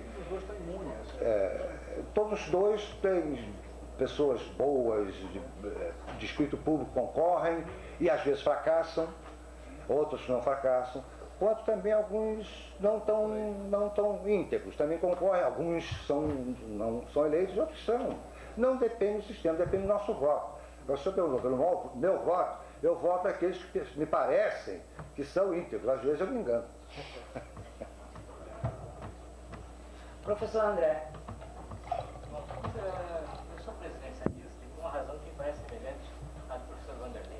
Eu acredito que o presidencialismo potencialmente, ele tem uma separação de poderes, ele pode oferecer condições mais propícias para um equilíbrio, para um sim, uma partilha mais efetiva desse poder. No entanto, quer dizer, apesar de potencialmente oferecer isso aí, a experiência brasileira não tem comprovado essa tese. Ou seja, ao contrário, possibilidade para esse dispositivo, você tem uma concentração muito forte em torno do executivo. O que nos leva à crise, em especial aqui tem a opção pelo presidencialismo, coloca uma responsabilidade em termos de pensar que tipo de reformas possam permitir uma ação diferente nós temos hoje. Não sei se um conjunto de estudos contra no sentido de que isso aí possa estar relacionado ao sistema eleitoral e especialmente ao tipo de representantes que são produzidos no sistema. Ou seja, representantes que tendem a ter um compromisso e a sobrevivência política a determinada capacidade que tem de prestar um conjunto de serviços da sua clientela, corporativa ou regional. Esses serviços são providos, via de regra, pelo executivo, que tem a chave do cofre, e, portanto, isso tende a gerar uma lealdade preferencial ao executivo em detrimento do cofre. Bom, a questão então se coloca no sentido de pensar que tipo de sistema eleitoral ou de reforma, de regras, que possam permitir uma alteração nesse sistema. Eu tinha até recentemente uma posição que também se assemelhava aos dois palestrantes, que era, digamos, aquela que maximiza a competição, ou seja, esses abertos. Parecia melhor, fundamentalmente porque a respeito à possibilidade de restringir a organização dos partidos. Então, é uma questão de pesos a serem feitos e de hierarquias a serem estabelecidas. Até que ponto a questão central, se nós possamos ter um parlamento efetivo, robustez, capacidade de tomar decisões de natureza estratégica, de controlar o executivo, portanto, segurar que esse sistema oferece potencialmente, né, não implica em regras, e aí talvez eu fale no sentido oposto, por isso eu vou colaborar recentemente, eu acredito que as regras possam ter uma incidência positiva, maior, enfim, em regras que maximizem o compromisso partidário em detrimento de um compromisso, digamos, aos eleitores. Ou seja, a adaptação dos benefícios fechados. Para sintetizar, até que ponto o preço que nós presidencialistas vamos ter que pagar, devemos pagar por essa opção que parece correta, mas que ela deve incidir no fortalecimento do parlamento, funções da qualificação da representação, não é a adoção, ao lado da adoção do voto proporcional, a adoção do sistema de listas fechadas e bloqueadas. Eu vou começar a arrumar. No início, pedir ao Renato que trabalhe um pouco sobre isso também, para participar aqui comigo. Eu tenho dificuldade de pensar sobre esse tipo de questão porque eu vejo o presidencialismo imperial brasileiro por um outro lado. Nós separamos com frequência, de uma maneira radical e equivocada, no ver, o que se passa no plano das relações políticas do que se passa do plano das relações intergovernamentais dos diversos níveis da jurisdição da União. Por trás do problema que você acentuou, que eu concordo, eu acho que não é um problema de presidencialismo nem de sistema eleitoral. Acho que é um problema de concentração de poder na União. E que, se implantássemos o parlamentarismo, nós teríamos um primeiro-ministro imperial também. E por isso que nós não vamos deixar de ter fisiologismo enquanto não houver desconcentração do poder regulatório e do poder. Não só a Constituição de 88 transferiu recursos, a beça para o Estado e município, mas guardou o direito de que a arrecada é ela, a União. Então pode haver pressão, chantagem sobre o Estado e município, simplesmente no desembolso. O momento do desembolso de verbas faz deputados mudarem de opinião dentro do Congresso. Eles não sabem nem por quê. É porque ele está por trás. Então, eu acho que esta é uma questão que tem que ser atacada imediatamente. Eu não acredito que o nosso sistema político, presidencialista ou parlamentarista, vá diminuir a taxa absurda e inaceitável, ainda que fosse monarquista, parlamentarista, de corrupção, de subserviência, de fisiologismo, para colocar a nossa palavra, enquanto a União, no Brasil, concentrar a soma de poderes não só materiais, como regulatórios que tem, que faz com que, para abrir uma estrada de sinal, fazer uma ponte, eu não sei aonde, em Canapi, você tem que bater lá no Paulino Cícero, sei lá, o transporte, Alexandre Costa. o Alexandre Costa vai cobrar um preço. O probo Alexandre Costa vai cobrar um preço. Né? Enquanto a União detiver esse poder, eu acho difícil que você possa ter portanto, eu acho que a gente tinha que prestar mais atenção para isso. Depois que a gente liberasse isso aí, nós poderíamos ver com mais nitidez e transparência qual é o papel de fato do sistema eleitoral. Eu concordo, eu exagerei um pouco. Mas agora ele está misturado com várias outras variáveis que aparecem por trás dele, que às vezes nem aparecem, que são mais importantes que ele. Agora eu gostaria que o Renato falasse isso. Não, não tem muita coisa a acrescentar, que eu concordo com essa tua observação. Eu acho que há dimensões independentes do sistema político, tanto as dimensões da estrutura da federação, quanto a dimensão do comportamento político dos atores, são dimensões que as instituições políticas têm uma eficácia muito reduzida para direcionar, para regular esse tipo de coisa. Agora, com relação ao ponto que você fez, com relação a listas fechadas, as listas fechadas normalmente são pensadas como um mecanismo que induz a maior identificação do eleitor com o partido. Né? Isso é uma cultura partidária mais estruturada, enfim, em bases seculares, enfim, em bases mais longas em termos de tempo.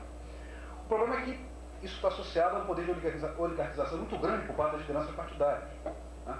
Quer dizer, isso a gente sabe, o tamanho dos partidos está associado ao potencial que as cúpulas dirigentes têm de decidir, independentemente dos militantes de base, as direções estratégicas que o partido vai seguir.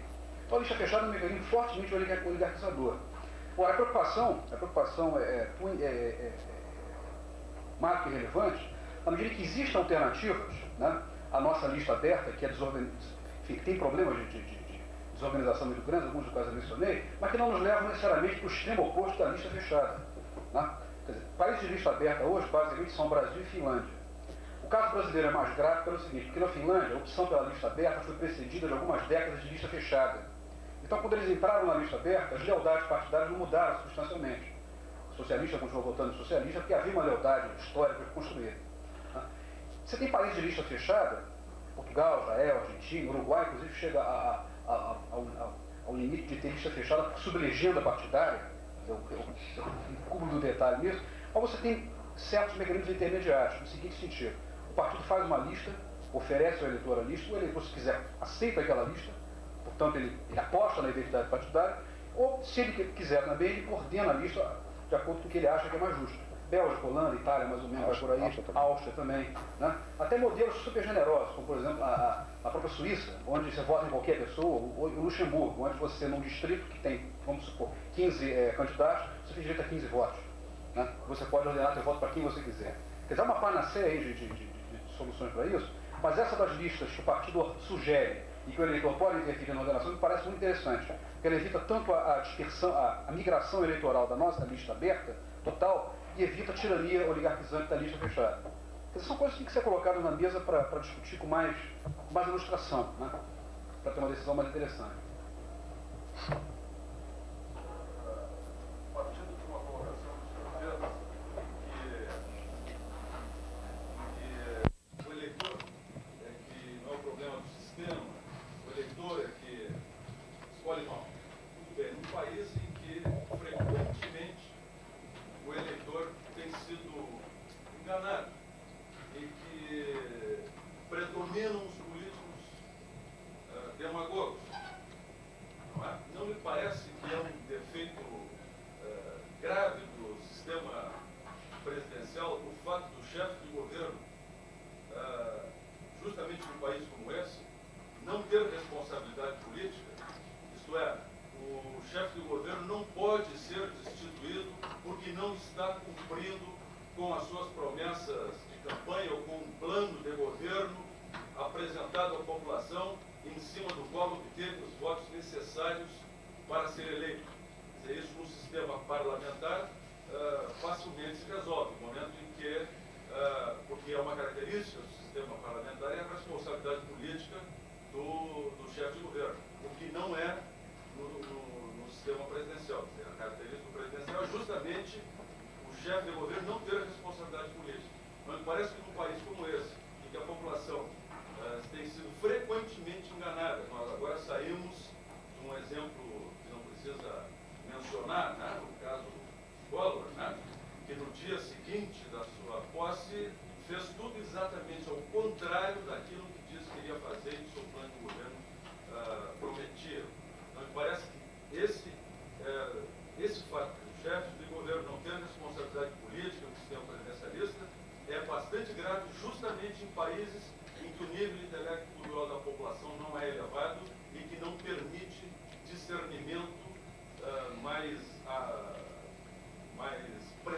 uso para estabelecer quem é demagogo, quem não é, quem...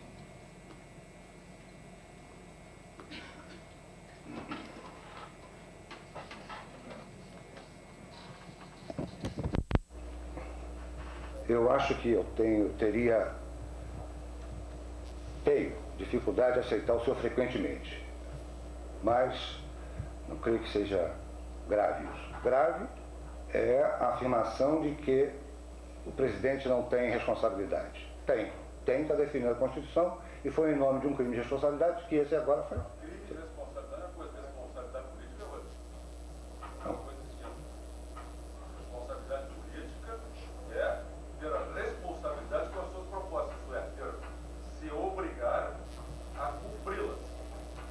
Se não o fizer, deixe de ter a responsabilidade com as suas propostas políticas e aí poderia ser destituído. É o caso do sistema parlamentar, é uma das características do parlamentarismo. Não é. A responsabilidade Não é.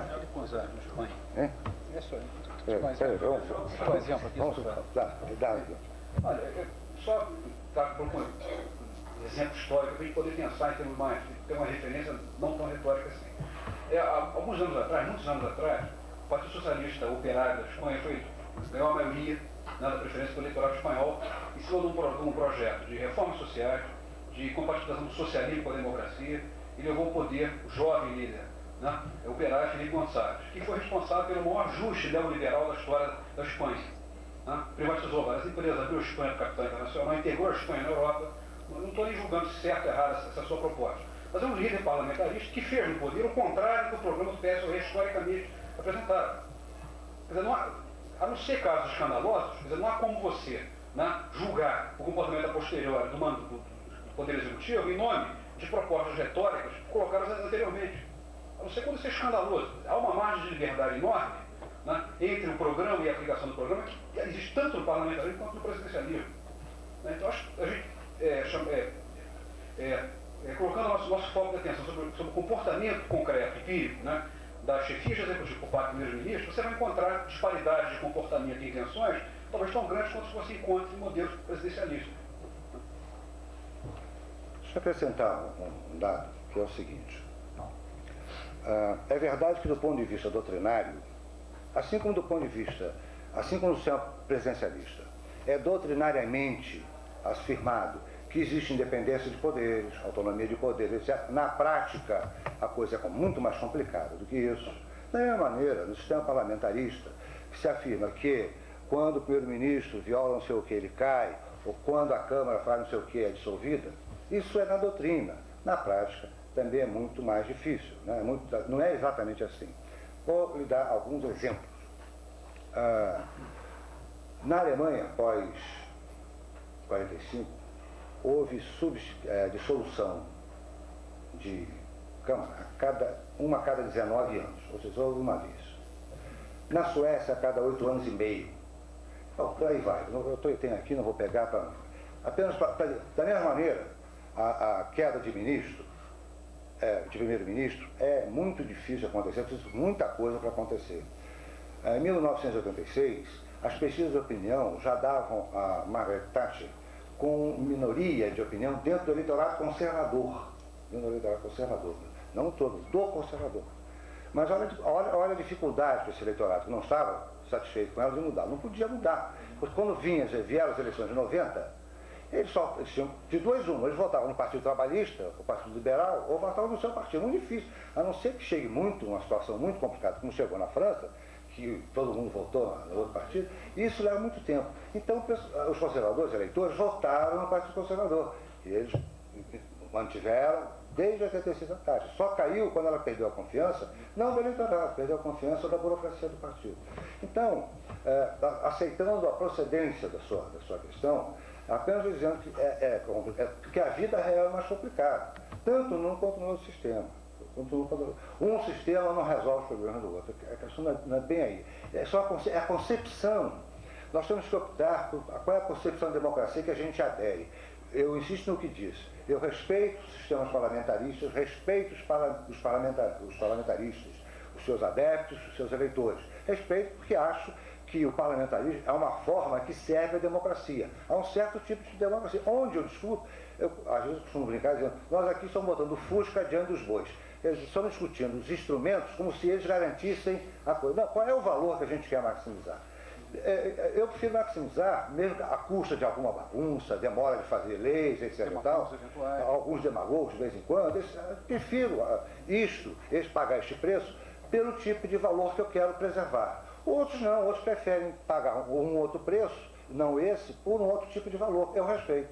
Eu não coloco a alternativa parlamentarismo, por exemplo. Como um é democrático, o outro não é, absolutamente não é assim.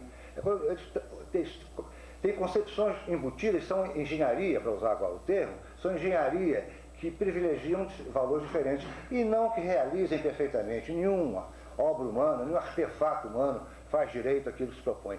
E, aliás, não depende, às vezes, nem da boa vontade, as pessoas têm boa vontade, mas as coisas não funcionam direito. De modo que a sua questão é procedente, mas não acho que a mudança de sistema de governo seja a solução.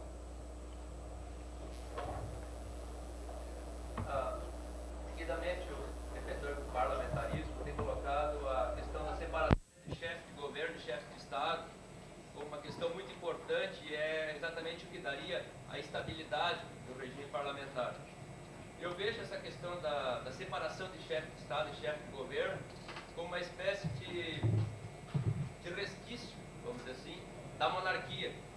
Ou seja, quando os sistemas parlamentaristas se instalaram em países monárquicos, a figura do rei que perdeu o poder teve que ser mantida, até pelo poder que ele ainda tinha. Então, a esse rei foi dado o poder, inclusive, de, em alguns países, dissolver o Congresso.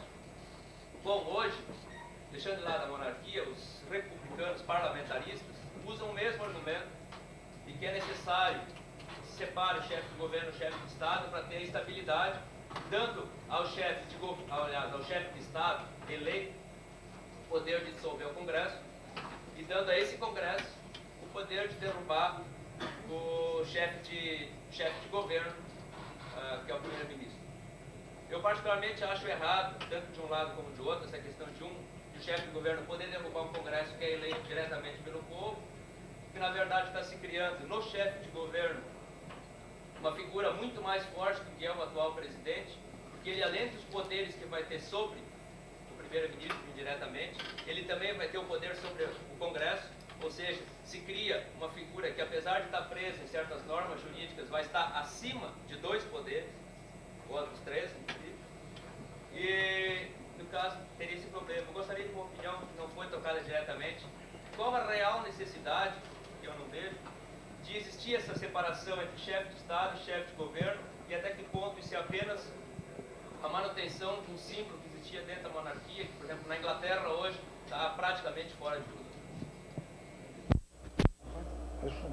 Eu tenho a mesma sensação que você, quando associa a separação de chefe de Estado e chefe de governo com a ideia de um resquício monárquico, né?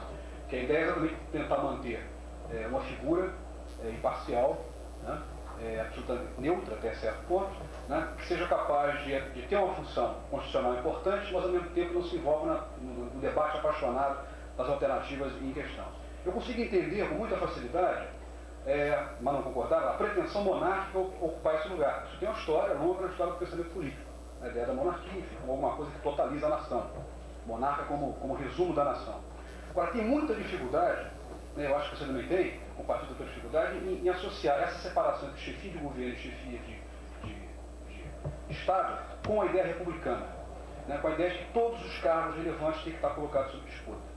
Eu acho muito difícil. E tem muita dificuldade, inclusive, em imaginar como é que seria uma competição eleitoral para presidente da República no modelo parlamentarista, que tivesse eleição direta. Porque, ao contrário de uma eleição de presidente da República em regime presidencialista, na qual os candidatos vêm a dizer o que vão fazer, essa vai ser uma eleição na qual os candidatos vêm a dizer o que não vão fazer. Né? Não vamos propor reforma agrária, não vamos mexer na reforma fiscal, não vamos intervir na habitação, vamos respeitar a Constituição e agir como neutros. Todos os candidatos vão dizer a mesma coisa. Então, eu não vou ter critério de escolha numa eleição para chefe de Estado no regime parlamentarista. Então, eu compartilho a sua dificuldade. Eu acho que a se propor um regime parlamentarista, né, a se propor um regime parlamentarista, a hipótese da eleição direta do chefe de Estado, acho que é injusto, não deve constar eu não consigo compatibilizar o parlamentarismo com essa ideia que você, pela via eleitoral, escolhe alguém, né, ao qual você vai dar atribuição de totalizar a nação, né, agir neutralmente. Então, eu tendo a ver também como uma espécie de, do ponto de vista doutrinário, uma espécie de restício monárquico. Agora, do ponto de vista prático, eleitoral, eu entendo. Né, eu acho que o direto sempre foi um achado de propaganda política, né, dificilmente a campanha presidencialista poderia encontrar um lema melhor que o direto sempre, né, quer dizer, acertou em cheio a aspiração popular, o imaginário da transição democrática brasileira foi todo feito em torno da conquista de eleições diretas. Então, eu acho que a reação da campanha da frente parlamentarista foi a seguinte: olha, então,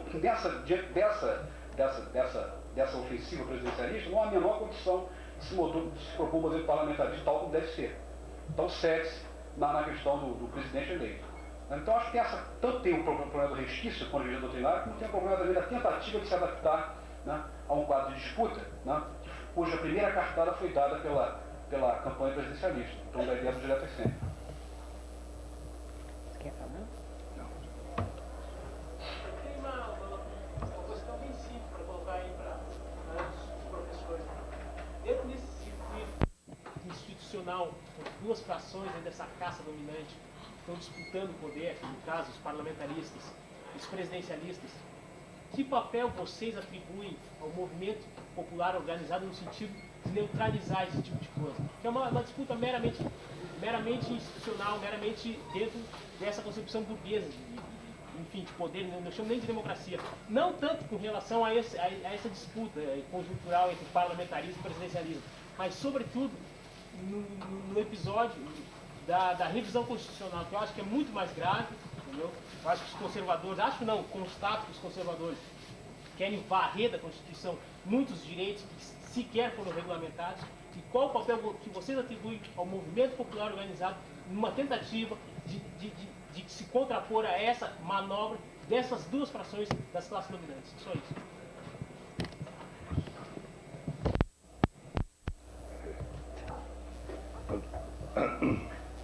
Duas coisas. Eu não gostaria muito de atribuir. Eu também. Eu adoraria atribuir o papel né? Mas eu não.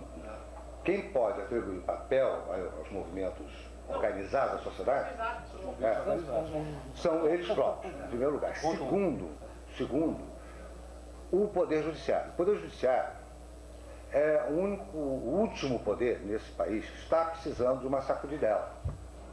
Está precisando de ser passado em revista. Não de uma maneira leviana, não xingando, não se trata disso. Se trata que durante essa campanha, que todo mundo reclama, mal ou bem, eu acho, pela participação que tenho tido, eu sinto isso, tem sido um processo de pedagogia cívica como jamais se teve. Nós estamos tendo isso desde a campanha de Tancredo Neves, alargando cada vez mais, desde a direta já, depois, então vamos ganhar no colégio eleitoral, depois não sei. Eu vejo um contínuo aí de aprendizado cívico nesse país, assim, a um ritmo acelerado. E neste plebiscito, né, já se reclamou de ter sido mal chamado, não importa, está aí. Né? O que eu estou sentindo é que, mal ou bem, o que está acontecendo é mais uma página de profunda aprendizado, e creio que hoje uma porcentagem bem maior da população do que antes do plebiscito sabe do que se trata, sabe o que é presidencialismo, parlamentarismo, mal ou bem, a diferença, o que a Câmara faz, o que a Câmara não faz, coisas que antes, né, as primeiras perguntas que chegaram ao jornal o Globo para serem respondidas na dúvida do eleitor, que eu faço parte da equipe lá que me chamaram para dar uma ajudinha para responder, as primeiras eram assim: o que é plebiscito? Não sabe nem do que se trata. Né? Vou votar? Eu preciso votar? Bom, cortar a conversa. Eu acho que esse movimento está sendo excepcional. E, portanto, as nossas instituições, os nossos partidos têm estado na berlinda, os nossos políticos têm estado na berlinda, as nossas instituições estaduais e municipais têm estado na berlinda, os ministros, está todo mundo na berlinda. Só quem não entrou na berlinda ainda foi o judiciário. Eu acho que precisa entrar o judiciário. Porque eu acho que o judiciário vai ser fundamental nessa questão que você colocou, que eu acho crucial também. Se nós vamos ter uma revisão conforme o espírito das disposições transitórias, ou se vai tentar fazer passar com voto de maioria absoluta numa reunião unicameral, numa rodada só, reformas que ela própria não permite. Quem vai decidir isso é o Judiciário. E ele poderá decidir isto de uma forma ou de outra, dependendo do peso das organizações já institucionalizadas, Congresso, partidos, e das organizações da sociedade, sem dúvida. Agora, cabe a elas terem esse papel, né? Conseguirem desempenhar esse papel. Até completar. Não, eu concordo nisso. Mais alguma questão?